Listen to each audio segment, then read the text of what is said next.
ਜਿਨੀ ਆਪ ਤਜਿਆ। ਜਿਨੀ ਆਪ ਤਜਿਆ, ਜਿਨ੍ਹਾਂ ਨੇ ਹੰਕਾਰ ਖਤਮ ਕਰ ਲਿਆ। ਤੇ ਜਿਨ੍ਹਾਂ ਨੇ ਹੰਕਾਰ ਖਤਮ ਕਰ ਲਿਆ ਤੇ ਉਹ ਪਰਮੇਸ਼ਰ ਦੇ ਦਰ ਤੇ ਪ੍ਰਵਾਨ ਹੋ ਜਾਂਦੇ, ਉਹ ਸਮਰਪਿਤ ਹੋ ਜਾਂਦੇ ਰੱਬ ਨੂੰ। ਤੇ ਹੰਕਾਰੀ ਮਨੁੱਖ ਕਦੇ ਵੀ ਸਾਧ ਸੰਗਤ ਇਹ ਨਹੀਂ ਚਾਹੁੰਦਾ ਕਿ ਕੋਈ ਮੈਂ ਕਿਸੇ ਦੇ ਹੁਕਮ ਦੇ ਵਿੱਚ ਚੱਲਾਂ ਜਾਂ ਮੈਂ ਕਿਸੇ ਦਾ ਕਹਿਆ ਮੰਨਾਂ। ਹਮੇਸ਼ਾ ਜਿਹਨੇ ਆਪਣਾ ਹੰਕਾਰ ਖਤਮ ਕਰ ਦਿੱਤਾ ਉਹੀ ਪਰਮੇਸ਼ਰ ਦੀ ਰਜ਼ਾ 'ਚ ਚੱਲ ਸਕਦਾ, ਉਹੀ ਕਿਸੇ ਦੇ ਅਧੀਨ ਹੋ ਸਕਦਾ। ਕਹਿਣ ਤੋਂ ਭਾਵ ਹੰਕਾਰੀ ਬੰਦਾ ਕਿਸੇ ਨੂੰ ਆਪਣੇ ਅਧੀਨ ਕਰਨਾ ਚਾਹੁੰਦਾ ਹੈ, ਪਰ ਕਿਸੇ ਦੇ ਅਧੀਨ ਨਹੀਂ ਰਹਿਣਾ ਚਾਹੁੰਦਾ। ਪਰ ਜਿਹੜਾ ਮਨੁੱਖ ਹੰਕਾਰੀ ਨਹੀਂ ਹੁੰਦਾ, ਉਹ ਹਮੇਸ਼ਾ ਗੁਰੂ ਦੀ ਗੱਲ ਮੰਨਦਾ ਤੇ ਗੁਰੂ ਦੇ ਆਖੇ ਅਨੁਸਾਰ ਚੱਲਦਾ। ਕਿਉਂਕਿ ਰਸਤਾ ਇਹ ਹੈ, ਮਹਾਰਾਜ ਨੇ ਕਿਹਾ ਨਾ, ਇਸ ਰਸਤੇ ਤੇ ਚੱਲਣਾ ਹੈ। ਤੇ ਸਭ ਤੋਂ ਪਹਿਲੀ ਗੱਲ ਜਪਜੀ ਸਾਹਿਬ 'ਚ ਆਪਾਂ ਹੀ ਪੜ੍ਹਦੇ ਹਾਂ, ਹੁਕਮ ਰਜਾਈ ਚੱਲਣਾ। ਚਲਾਉਣਾ ਨਹੀਂ ਹੈ, ਚੱਲਣਾ ਹੈ। ਹੁਕਮ ਰਜਾਈ ਚੱਲਣਾ, ਨਾਨਕ ਲਿਖਿਆ ਨਾਲ। ਇਹ ਹੁਕਮ ਦੇ ਰਸਤੇ ਤੇ ਚੱਲਣਾ ਪਵੇਗਾ ਤੇ ਹੰਕਾਰੀ ਬੰਦਾ ਨਹੀਂ ਚੱਲ ਸਕਦਾ। ਤੇ ਗੁਰਮੁਖ ਪਿਆਰੇ ਜਿਹੜੇ ਹੁੰਦੇ ਆ, ਜਿਨ੍ਹਾਂ ਦੀ ਕੱਲ ਮਹਾਰਾਜ ਨੇ ਗੱਲ ਕੀਤੀ, ਭਗਤਾਂ ਦੀ, ਨਾਮ ਜਪਣ ਵਾਲਿਆਂ ਦੀ, ਸੰਤਾਂ ਦੀ, ਗੁਰਮੁਖਾਂ ਦੀ, ਮਹਾਰਾਜ ਕਹਿੰਦੇ ਇਹ ਜਿਹੜੇ ਰੱਬ ਦੇ ਪਿਆਰੇ ਹੁੰਦੇ ਨੇ, ਇਹ ਪੂਰਨ ਤੌਰ ਤੇ ਸਮਰਪਣ ਹੁੰਦੇ ਨੇ ਤੇ ਹਰ ਪਰਮੇਸ਼ਰ ਦੇ ਹੁਕਮ ਦੇ ਅੱਗੇ ਉਹ ਸਿਰ ਨਿਵਾ ਦਿੰਦੇ। ਤੇ ਜ਼ਿਆਦਾਤਰ ਸੰਸਾਰੀ ਲੋਕ ਜਿਹੜੇ ਉਹ ਸਿਰ ਨਹੀਂ ਨਿਵਾਉਂਦੇ, ਉਹ ਕੁਝ ਕੁ ਗੱਲਾਂ ਜਿਹੜੀਆਂ ਉਹ ਮੰਨ ਲੈਂਦੇ ਆ, ਕੁਝ ਗੱਲਾਂ ਤੋਂ ਪਿੱਛੇ ਮੂੰਹ ਮੋੜ ਲੈਂਦੇ ਆ। ਜਿਵੇਂ ਜੇ ਜੀਵਨ 'ਚ ਸੁੱਖ ਆ ਗਿਆ ਤੇ ਫਿਰ ਕਹਿ ਦਿੱਤਾ ਸ਼ੁਕਰ ਹੈ ਰੱਬਾ, ਬੜਾ ਸੁੱਖ ਹੈ। ਪਰ ਜੇ ਜੀਵਨ 'ਚ ਦੁੱਖ ਆ ਗਿਆ ਤੇ ਉਸੇ ਰੱਬ ਨੂੰ ਲਾਮਾ ਦੇਣਾ ਸ਼ੁਰੂ ਕਰ ਦਿੱਤਾ। ਇਹ ਸਮਰਪਣਾ ਨਹੀਂ।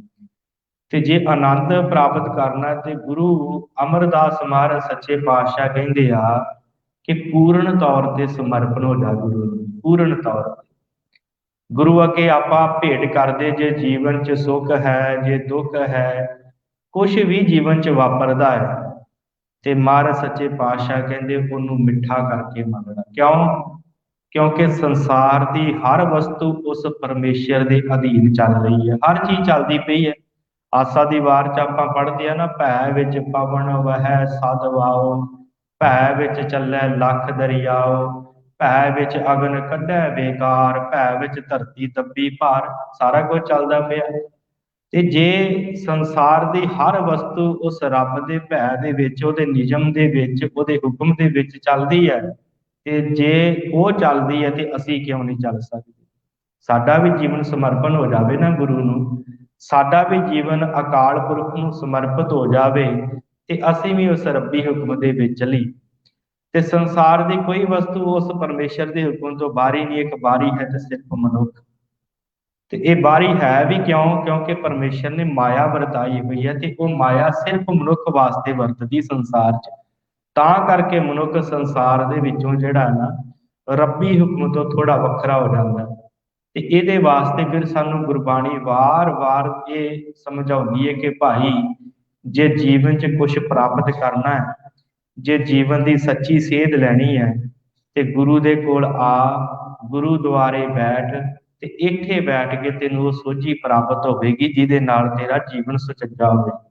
ਇਹ ਸਤਿਗੁਰਾਂ ਨੇ ਬਖਸ਼ਿਸ਼ ਕੀਤੀ। ਮਹਾਰਾਜ ਕਹਿੰਦੇ ਜਿਉਂ ਤੂੰ ਚਲਾਏ ਤਿਵ ਚੱਲੈ ਸੁਆਮੀ। ਹੱਥ ਜੋੜ ਕੇ ਕਹੋ ਧੰਨ ਗੁਰੂ ਨਾਨਕ ਮਹਾਰਾਜ, ਅਸੀਂ ਭੁੱਲਣਹਾਰ ਹਾਂ ਤੇ ਸਾਡਾ ਰਸਤਾ ਜਿਹੜਾ ਹੈ ਨਾ, ਅਸੀਂ ਚੱਲਦੇ ਹਾਂ। ਕਿਉਂਕਿ ਕੋਈ ਮਨੁੱਖ ਇਹ ਨਹੀਂ ਕਹਿ ਸਕਦਾ ਕਿ ਮੈਂ ਬੜਾ ਸਹੀ ਹਾਂ ਜੀਵਨ ਦੇ ਵਿੱਚ। ਇਹ ਤੇ ਗੁਰੂ ਨਿਰਣਾ ਕਰਦਾ ਕਿ ਕੌਣ ਚੰਗਾ ਹੈ ਤੇ ਕੌਣ ਮਾੜਾ। ਹੱਥ ਜੋੜ ਕੇ ਗੁਰੂ ਅੱਗੇ ਜਦੋਂ ਕਹਿੰਦੇ ਆ ਨਾ, ਮੈਂ ਨਾਹੀ ਕਿਛ ਹਉ ਨਾਹੀ, ਕਛ ਆਹੇ ਨਾ ਮੋਰਾ, ਅਵਸਰ ਲੱਜਾ ਰਾਖ ਲਿਓ ਸਦਨਾ ਜਨ ਤੋਰਾ। ਜਦੋਂ ਹੱਥ ਜੋੜ ਕੇ ਕਵਾਂਗੇ, ਗੁਰੂ ਆਪਣੇ ਆਪ ਗੱਲ ਲਾਵੇਗਾ। ਇਹ ਸਮਰਪਣ ਭਾਵਨਾ ਜਦੋਂ ਮਨੁੱਖ ਦੇ ਜੀਵਨ 'ਚ ਆ ਜਾਂਦੀ ਹੈ ਤੇ ਸਤਿਗੁਰੂ ਕਹਿੰਦੇ ਫਿਰ ਉਹਨੂੰ ਆਨੰਦ ਮਿਲ ਜਾਂਦਾ। ਫਿਰ ਉਹ ਮਨੁੱਖ ਜਿਹੜਾ ਹੈ ਨਾ, ਉਹ ਜੀਵਨ 'ਚ ਪ੍ਰਾਪਤੀ ਕਰ ਲੈਂਦਾ ਉਸ ਆਨੰਦ ਦੀ ਜੋ ਗੁਰੂ ਅਮਰਦਾਸ ਮਹਾਰਾਜ ਸਾਨੂੰ ਦੇਣਾ ਚਾਹੁੰਦੇ ਇਸ ਬਾਣੀ ਦੇ ਦੁਆਰਾ। ਸਤਿਗੁਰੂ ਕਹਿੰਦੇ ਜਿਉਂ ਤੂੰ ਚਲਾਹੇ ਤਿਵ ਚੱਲੈ ਸੁਆਮੀ। ਜੋ ਗੁਰੂ ਜੀ ਤੁਹਾਡੇ ਗੁਰਮੁਖ ਜਨ ਹੁੰਦੇ ਆ, ਨਾਮ ਜਪਣ ਵਾਲੇ ਹੁੰਦੇ ਆ, ਸਤਿਗੁਰੂ ਕਹਿੰਦੇ ਜਿਵੇਂ ਤੂੰ ਚਲਾਉਣਾ ਨਾ, ਉਹ ਉਵੇਂ ਚੱਲਦੇ। ਹੁਣ ਇੱਥੇ ਨਾ ਇੱਕ ਸਮਝਣ ਵਾਲੀ ਗੱਲ ਹੈ ਕਿ ਕਈ ਵਾਰੀ ਮਨ 'ਚ ਸਵਾਲ ਆ ਜਾਂਦਾ ਹੈ ਕਿ ਜੇ ਇਹੀ ਗੱਲ ਹੈ ਤੇ ਫਿਰ ਜਿਵੇਂ ਪਰਮੇਸ਼ਰ ਚਲਾ ਰਿਹਾ ਤੇ ਫਿਰ ਸਾਰਾ ਸੰਸਾਰ ਜੇ ਉਵੇਂ ਹੀ ਚੱਲਦਾ ਹੈ ਤੇ ਫਿਰ ਸਾਨੂੰ ਇਹ ਉਦਮ ਕਰਨ ਦੀ ਕਿਉਂ ਜ਼ਰੂਰਤ ਹੈ? ਫਿਰ ਸਾਨੂੰ ਤੇ ਗੁਰਦੁਆਰੇ ਵੀ ਨਹੀਂ ਆਉਣਾ ਚਾਹੀਦਾ। ਜੇ ਠਾਠੇਗਾ ਤੇ ਪਰਮੇਸ਼ਰ ਫਿਰ ਗੁਰਦੁਆਰੇ ਆ ਜਾਣ, ਨਹੀਂ ਤੇ ਕੀ ਲੋੜ ਹੈ? ਅਸਲ 'ਚ ਸਾਧ ਸੰਗਤ ਅਸੀਂ ਹਮੇਸ਼ਾ ਗੁਰਬਾਣੀ ਨੂੰ ਕਿਸੇ ਹੋਰ ਤਰੀਕੇ ਦੇ ਨਾਲ ਅਰਥ ਕਰ ਜਾਂਦੇ।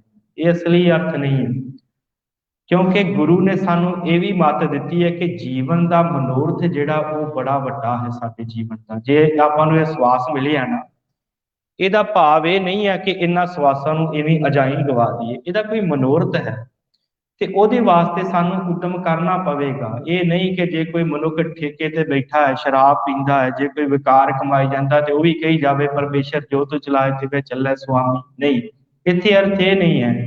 ਇੱਥੇ ਅਰਥ ਹੈ ਕਿ ਪਰਮੇਸ਼ਰ ਜੋ ਤੂੰ ਵਿਖਾਉਣਾ ਮੈਂ ਉਹ ਵੇਖਾਂ, ਜੋ ਤੂੰ ਸੁਣਾਉਣਾ ਮੈਂ ਉਹ ਸੁਣਾ, ਤੇ ਜੋ ਤੂੰ ਕਹਿਣਾ ਮੈਂ ਉਵੇਂ ਬੋਲਾਂ। ਤੇ ਉਹ ਬੋਲਣ ਦੀ, ਉਹ ਸੁਣਨ ਦੀ ਤੇ ਉਹ ਦੇਖਣ ਦੀ ਸਮਰੱਥਾ ਕਿੱਥੋਂ ਸਾਨੂੰ ਮਿਲਦੀ ਹੈ? ਧੰਨ ਸ਼੍ਰੀ ਗੁਰੂ ਗ੍ਰੰਥ ਸਾਹਿਬ ਮਹਾਰਾਜ ਜੀ। ਉਹ ਸਮਰੱਥਾ ਸਾਨੂੰ ਇੱਥੋਂ ਮਿਲਦੀ ਹੈ। ਇਸੇ ਕਰਕੇ ਸਤਿਗੁਰੂ ਕਹਿੰਦੇ ਜਿਉਂ ਤੂੰ ਚਲਾਏ ਤੂੰ ਚੱਲੇ ਸੁਆਮੀ। ਹੁਣ ਜੇ ਕੋਈ ਮਨੁੱਖ ਸੜਕ ਦੇ ਵਿੱਚ ਖੜਾ ਹੋ ਜੇ ਤੇ ਆਖੇ ਪਰਮੇਸ਼ਰ ਜਿਵੇਂ ਤੂੰ ਚਲਾਉਣਾ ਉਵੇਂ ਮੈਂ ਚੱਲਾਂਗਾ, ਤੇ ਉਧਰੋਂ ਟਰੱਕ ਆਵੇ ਤੇ ਫੇਟ ਲਾ ਕੇ ਚਲਾ ਜਾਵੇ ਤੇ ਫਿਰ ਉਹਦਾ ਕੀ ਬਣੇਗਾ?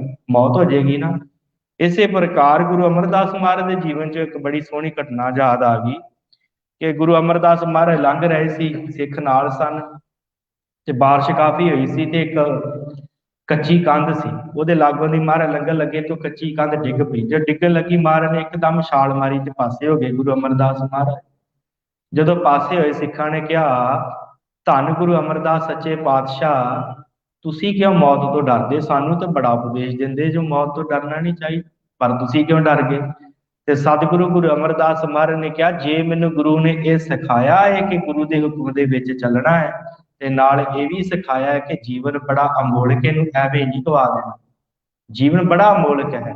ਇਹ ਜੀਵਨ ਨੂੰ ਐਵੇਂ ਨਹੀਂ ਕਿ ਬਸ ਚੱਲ ਗਏ ਤੇ ਬਸ ਜੀਵਨ ਜਿਹੜਾ ਉਹਦਾ ਅੰਤ ਹੋ ਗਿਆ ਤੇ ਬਸ ਖਤਮ ਕਹਾਣੀ। ਨਹੀਂ, ਇਹਨਾਂ ਸਵਾਸਾਂ ਨੂੰ ਸੰਭਾਲਣ ਦੇ ਲਈ ਕੁਝ ਉਦਮ ਵੀ ਬੜਾ ਜ਼ਰੂਰੀ ਹੈ, ਤੇ ਉਹ ਉਦਮ ਦੇ ਵਾਸਤੇ ਸਾਨੂੰ ਗੁਰੂ ਦਾ ਹੁਕਮ ਜਿਹੜਾ ਉਹ ਮੰਨਣਾ ਪਵੇਗਾ ਤੇ ਉਹਦੇ ਹੁਕਮ, ਉਹਦੀ ਰਜ਼ਾ ਦੇ ਵਿੱਚ ਚੱਲਣਾ ਪਵੇਗਾ। ਜੋ ਤੂੰ ਚਲਾਹੇ ਤੇ ਵਿਚੱਲੇ ਸੁਆਮੀ, ਹੋਰ ਕਿਆ ਜਾਣਾ ਗੁਰ ਤੇਰੇ। ਪਰਮੇਸ਼ਰ ਜੀ, ਹੋਰ ਤੇਰੇ ਕਿਹੜੇ ਗੁਣ ਮੈਂ ਕਵਾਂ? ਜਦੋਂ ਤੂੰ ਸਾਨੂੰ ਆਪਣੀ ਰਜ਼ਾ ਦੇ ਵਿੱਚ ਹੀ ਚਲਾ ਲਿਆ, ਜਦੋਂ ਤੂੰ ਗੁਰਮੁਖਾਂ ਨੂੰ, ਨਾਮ ਜਪਣ ਵਾਲਿਆਂ ਨੂੰ ਆਪਣੀ ਰਜ਼ਾ ਦੇ ਵਿੱਚ ਹੀ ਚਲਾ ਲਿਆ, ਫਿਰ ਤੇਰੇ ਗੁਣ ਜਿਹੜੇ ਆ ਹੋਰ ਮੈਂ ਕੀ ਕਵਾਂ? ਤੇਰੇ ਗੁਣ ਹੋਰ ਕੁਝ ਕਹਿ ਹੀ ਨਹੀਂ ਸਕਦੇ। ਪਰਮੇਸ਼ਰ ਦੀ ਰਜ਼ਾ 'ਚ ਚੱਲਣਾ ਬੜਾ ਔਖਾ ਹੁੰਦਾ ਹੈ। ਜੀਵ ਜਿਹੜਾ ਹੈ ਨਾ, ਕਈ ਵਾਰੀ ਉਲਾਮੇ ਬੜੇ ਦੇਣੇ ਸ਼ੁਰੂ ਕਰ ਦਿੰਦਾ ਹੈ। ਇੱਕ ਘਟਨਾ ਹੈ ਕਿ ਸਮਝਣ ਵਾਸਤੇ ਕਿ ਇੱਕ ਵਜ਼ੀਰ ਜਿਹੜਾ ਸੀ ਤੇ ਇੱਕ ਰਾਜਾ ਸੀ, ਦੋਵੇਂ ਜਾਣੇ ਸ਼ਿਕਾਰ ਤੇ ਜਾ ਰਹੇ ਤੇ ਵਜ਼ੀਰ ਦਾ ਜਿਹੜਾ ਸੀ ਉਹ ਅੰਗੂਠਾ ਵੱਢਿਆ ਸੀ ਤੇ ਰਾਜੇ ਦਾ ਜਿਹੜਾ ਸੀ ਉਹ ਅੱਖ ਕਾਣੀ ਸੀ ਇੱਕ ਪਾਸਿਓਂ। ਤੇ ਰਾਜੇ ਨੇ ਵਜ਼ੀਰ ਨੂੰ ਕਿਹਾ ਕਿ ਵਜ਼ੀਰ, ਆਪਾਂ ਕਿੰਨੇ ਜਿਹੜੇ ਆ ਨਾ ਮੰਦ ਭਾਗੇ ਆ, ਸਾਡਾ ਜੀਵਨ ਕਿੰਨਾ ਮਾੜਾ ਹੈ ਤੇ ਮੇਰੀ ਅੱਖ ਕਾਣੀ, ਤੇਰਾ ਅੰਗੂਠਾ ਨਹੀਂ ਹੈਗਾ, ਕਿੰਨੀ ਮਾੜੀ ਗੱਲ ਹੈ। ਰੱਬ ਨੇ ਸਾਨੂੰ ਪੂਰੇ ਨਹੀਂ ਬਣਾਇਆ। ਵਜ਼ੀਰ ਪਰਮੇਸ਼ਰ ਨੂੰ ਯਾਦ ਕਰਨ ਵਾਲਾ ਸੀ, ਉਹਨੇ ਕਿਹਾ ਰਾਜਾ ਕੋਈ ਗੱਲ ਨਹੀਂ, ਉਹ ਵਾਹਿਗੁਰੂ ਬੜਾ ਬੇਅੰਤ ਹੈ, ਉਹ ਅਕਾਲ ਪੁਰਖ ਬੜਾ ਬੇਅੰਤ ਹੈ, ਫੇਰ ਕਿਹੜੀ ਗੱਲ ਹੈ, ਉਹਦੀ ਨਿਗਾਹ ਦੇ ਵਿੱਚ ਆਪਾਂ ਸਾਰੇ ਸੰਪੂਰਨ ਹੈ, ਕੋਈ ਗੱਲ ਨਹੀਂ। ਕਹਿੰਦਾ ਨਹੀਂ, ਤੂੰ ਮੇਰੀ ਗੱਲ ਮੰਨਦਾ ਨਹੀਂ ਹੈ, ਸਾਨੂੰ ਪਰਮੇਸ਼ਰ ਨੇ ਸਾਡੇ 'ਚ ਘਾਟ ਰੱਖੀ ਹੈ, ਮੈਨੂੰ ਕਾਣਾ ਬਣਾਤਾ, ਤੇਰਾ ਇੱਕ ਅੰਗੂਠਾ ਹੀ ਨਹੀਂ ਹੈਗਾ, ਤੇ ਸਾਨੂੰ ਸਾਰੇ ਜਿਹੜੇ ਆ ਸਾਡੀ ਪ੍ਰਜਾ ਉਹ ਵੀ ਮਜ਼ਾਕ ਕਰਦੀ ਹੈ, ਤੈਨੂੰ ਪਤਾ ਨਾ? ਉਹ ਕਹਿੰਦਾ ਪਤਾ ਤੇ ਹੈਗਾ, ਪਰ ਪਰਮੇਸ਼ਰ ਦੀ ਰਜ਼ਾ 'ਚ ਰਹਿਣਾ ਚਾਹੀਦਾ। ਉਹਨੇ ਜਿਵੇਂ ਸਾਨੂੰ ਬਣਾਇਆ ਹੋਵੇ ਉਹਨੂੰ ਲਾਮੇ ਨਹੀਂ ਦੇਣੇ ਚਾਹੀਦੇ। ਤੇ ਤੁਰੇ ਗਏ, ਸ਼ਿਕਾਰ ਖੇਡਦੇ ਖੇਡਦੇ ਕਾਫੀ ਗਾਂਹ ਨਿਕਲ ਗਏ ਤੇ ਅੱਗੇ ਕਿਸੇ ਜਨ ਜਾਤੀ ਨੇ ਉਹਨਾਂ ਨੂੰ ਕੈਦ ਕਰ ਲਿਆ, ਜਿਹੜੇ ਭਖਣ ਕਰਦੇ ਆ ਮਨੁੱਖਾਂ ਦਾ, ਔਰ ਖਾਣ ਵਾਲੇ, ਜਿਨ੍ਹਾਂ ਨੂੰ ਆਪਾਂ ਰਾਖਸ਼ ਕਹਿ ਦਿੰਦੇ ਹਾਂ। ਉਹ ਰਾਖਸ਼ ਜਿਹੜੇ ਸਾਨੂੰ ਉਹਨਾਂ ਨੇ ਪਕੜ ਲਿਆ ਤੇ ਉਹਨਾਂ ਨੇ ਜਦੋਂ ਪਕੜਿਆ ਤੇ ਉਹ ਜਦੋਂ ਉਹਨਾਂ ਨੂੰ ਕਤਲ ਕਰਨ ਲੱਗੇ ਤੇ ਜਦੋਂ ਉਹਨਾਂ ਰਾਜੇ ਦੀ ਅੱਖ ਦੇਖੀ ਤੇ ਉਹਨਾਂ ਕਿਹਾ ਇਹ ਤੇ ਸਾਡੇ ਦੇਵਤੇ ਨੂੰ ਪ੍ਰਵਾਨ ਨਹੀਂ ਹੋਏਗਾ, ਉਹਨੇ ਇਹਨੂੰ ਛੱਡਤਾ ਰਾਜੇ ਨੂੰ। ਤੇ ਇੱਧਰ ਜਦੋਂ ਮਾਰਨ ਲੱਗੇ ਇਹਨੂੰ ਵਜ਼ੀਰ ਨੂੰ, ਵਜ਼ੀਰ ਦਾ ਅੰਗੂਠਾ ਵੇਖਿਆ ਤੇ ਅੰਗੂਠਾ ਵੀ ਨਹੀਂ ਹੈਗਾ। ਕਹਿੰਦੇ ਇਹ ਵੀ ਬੰਦਾ ਆਤਾ ਹੈ ਤੇ ਇਹਨੂੰ ਵੀ ਸਾਡੇ ਦੇਵਤੇ ਨੇ ਪ੍ਰਵਾਨ ਨਹੀਂ ਕਰਨਾ ਤੇ ਉਹਨੂੰ ਵੀ ਛੱਡਦਾ। ਦੋਵੇਂ ਜਾਣੇ ਫਿਰ ਘੋੜਿਆਂ ਤੇ ਚੜ੍ਹ ਕੇ ਜਦੋਂ ਵਾਪਸ ਆ ਰਹੇ ਤੇ ਉਸ ਸਮੇਂ ਫਿਰ ਰਾਜਾ ਕਹਿੰਦਾ ਵਾਕਈ ਵਜ਼ੀਰ, ਪਰਮੇਸ਼ਰ ਨੇ ਸਾਨੂੰ ਹੋਰ ਨਹੀਂ ਬਣਾਇਆ, ਅਸੀਂ ਤੇ ਰੋਜ਼ ਇਹਨੂੰ ਲਾਮੇ ਦੇਣੇ ਰਹਿੰਦੇ, ਜੇ ਅੱਜ ਤੇਰਾ ਅੰਗੂਠਾ ਹੁੰਦਾ ਤੇ ਮੇਰੀ ਅੱਖ ਹੁੰਦੀ ਤੇ ਇਹਨਾਂ ਨੇ ਸਾਨੂੰ ਮਾਰ ਦੇਣਾ ਸੀ। ਇਸੇ ਕਰਕੇ ਅਸੀਂ ਉਲਾਮੇ ਦੇਣੇ ਪਰਮੇਸ਼ਰ ਨੂੰ ਨਹੀਂ ਹਟਦੇ। ਜਿੰਨਾ ਚਿਰ ਸਾਡੇ ਜੀਵਨ 'ਚ ਸਮਰਪਣਾ ਨਹੀਂ ਆਉਂਦੀ ਉਹਨਾਂ ਚਿਰ ਗੱਲ ਨਹੀਂ ਬਣਨੀ। ਮਹਾਰਾਜ ਕਹਿੰਦੇ ਪਰਮੇਸ਼ਰ ਵਾਹਿਗੁਰੂ ਜੀ ਤੇਰੇ ਹੋਰ ਗੁਣ ਮੈਂ ਕੀ ਕਵਾਂ, ਤੂੰ ਤੇ ਸਾਨੂੰ ਆਪਣੀ ਰਜ਼ਾ ਦੇ ਵਿੱਚ ਹੀ ਚਲਾ ਰਹੇ। ਇਹ ਬਹੁਤ ਵੱਡੀ ਗੱਲ ਹੈ ਕਿ ਅਸੀਂ ਤੇਰੀ ਰਜ਼ਾ 'ਚ ਚੱਲਦੇ ਪਏ। ਜਿਵ ਤੂੰ ਚਲਾਏ ਤਿਵੈ ਚੱਲੈ, ਜਿੰਨਾ ਮਾਰਗ ਪਾਵਹਿ। ਹੁਣ ਧਰਮ ਦਾ ਆਨੰਦ ਦਾ ਇੱਕ ਮਾਰਗ ਹੈ, ਇੱਕ ਰਸਤਾ ਹੈ ਜਿੱਦੇ ਉੱਤੇ ਚੱਲ ਕੇ ਅਸੀਂ ਪਰਮੇਸ਼ਰ ਤੱਕ ਪਹੁੰਚ ਕਰਨੀ ਹੈ। ਤੇ ਸਤਿਗੁਰੂ ਕਹਿੰਦੇ ਵਾਹਿਗੁਰੂ ਜੀ ਜਿਵੇਂ ਤੁਸੀਂ ਚਲਾ ਰਹੇ ਹੋ ਅਸੀਂ ਉਵੇਂ ਚੱਲਦੇ ਪਏ ਹਾਂ। ਤੇ ਸਾਨੂੰ ਇਸ ਮਾਰਗ ਤੇ ਇਸ ਰਸਤੇ ਤੇ ਤੁਸੀਂ ਪਾਇਆ ਹੋਇਆ, ਤੁਸੀਂ ਸਾਨੂੰ ਇਹ ਰਸਤਾ ਦਿੱਤਾ ਹੈ ਕਿ ਗੁਰੂ ਕੋਲ ਆਉਣਾ ਹੈ, ਅੰਮ੍ਰਿਤ ਵੇਲਾ ਸਾਂਭਣਾ ਹੈ, ਨਾਮ ਜਪਣਾ ਹੈ, ਬੰਦਗੀ ਕਰਨੀ। ਇਹ ਰਸਤਾ ਹੈ ਨਾ ਸਾਡਾ ਇੱਕ, ਇਹ ਤੁਸੀਂ ਸਾਨੂੰ ਦਿੱਤਾ ਹੋਇਆ ਹੈ। ਇਸ ਰਸਤੇ ਤੇ ਚੱਲ ਕੇ ਅਸੀਂ ਤੁਹਾਡੇ ਤੱਕ ਪਹੁੰਚ ਜਾਂਦੇ ਹਾਂ। ਇਹ ਤੁਹਾਡੇ ਗੁਣ ਹਨ ਜਿਹੜੇ ਤੁਸੀਂ ਸਾਨੂੰ ਬਖਸ਼ਿਸ਼ ਕੀਤੇ। ਹੋਰ ਤੁਹਾਡੇ ਕਿੰਨਾ ਗੁਣਾਂ ਦੀ ਮੈਂ ਗੱਲ ਕਰਾਂ।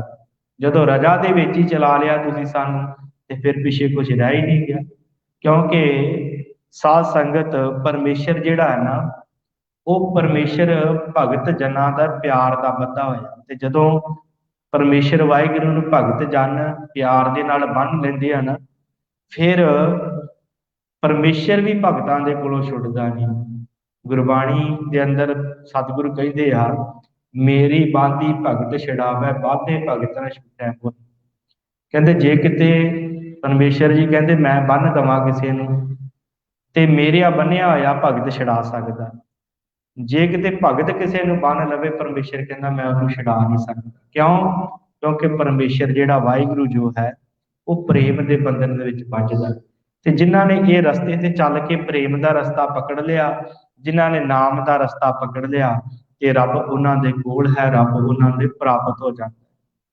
ਕਰ ਕਿਰਪਾ ਜਿਨ ਨਾਮ ਲਾਏ, ਸੇ ਹਰ ਹਰ ਸਦਾ ਧਿਆਵਹਿ।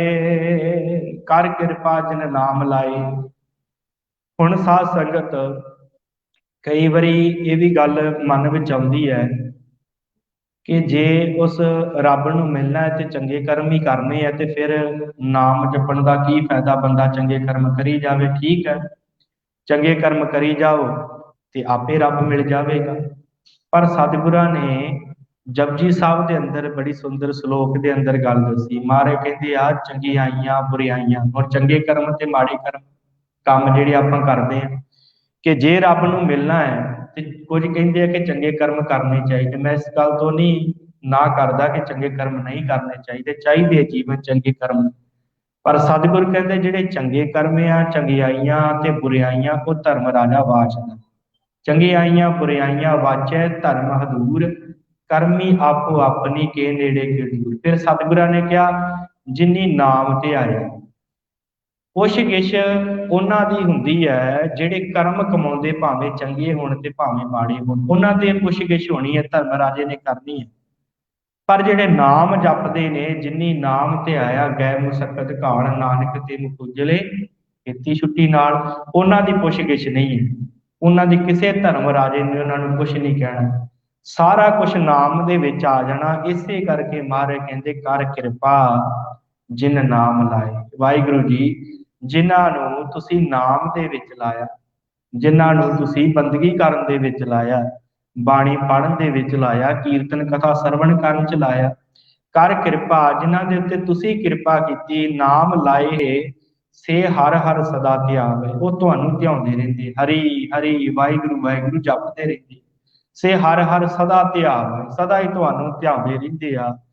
ਜਿਸਨੂੰ ਕਥਾ ਸੁਣਾਏ ਹੈ ਆਪਣੀ, ਸੇ ਗੁਰਦੁਆਰੇ ਸੁਖ ਪਾਵਹਿ। ਸਤਿਗੁਰੂ ਮਹਾਰਾਜ ਅਗਲੀ ਪੰਕਤੀ 'ਚ ਬਖਸ਼ਿਸ਼ ਕਰਦੇ ਕਿ ਜਿਨ੍ਹਾਂ ਨੂੰ ਇਹ ਤੁਸੀਂ ਕਥਾ ਸੁਣਾ ਦਿੰਦੇ ਹੋ ਨਾ, ਕਿ ਪਰਮੇਸ਼ਰ ਮੁਕਤੀ ਦਾਤਾ ਹੈ, ਪਰਮੇਸ਼ਰ ਆਨੰਦ ਬਖਸ਼ਿਸ਼ ਕਰਨ ਵਾਲਾ ਹੈ, ਤੇ ਸਤਿਗੁਰੂ ਸੱਚੇ ਪਾਤਸ਼ਾਹ ਕਹਿੰਦੇ ਆ ਉਹਨਾਂ ਨੂੰ ਫਿਰ ਗੁਰਦੁਆਰਾ ਜਿਹੜਾ ਹੈ ਨਾ, ਜਿੱਥੇ ਗੁਰੂ ਦਾ ਦੁਆਰਾ ਹੈ, ਉੱਥੋਂ ਸੁੱਖ ਪ੍ਰਾਪਤ ਹੁੰਦਾ ਹੈ। ਕਿਹੜਾ ਸੁੱਖ? ਜਿਸ ਆਨੰਦ ਦੀ ਗੱਲ ਗੁਰੂ ਅਮਰਦਾਸ ਮਹਾਰਾਜ ਕਰਦੇ, ਗੁਰੂਦੁਆਰੇ ਤੋਂ ਮਿਲਦਾ।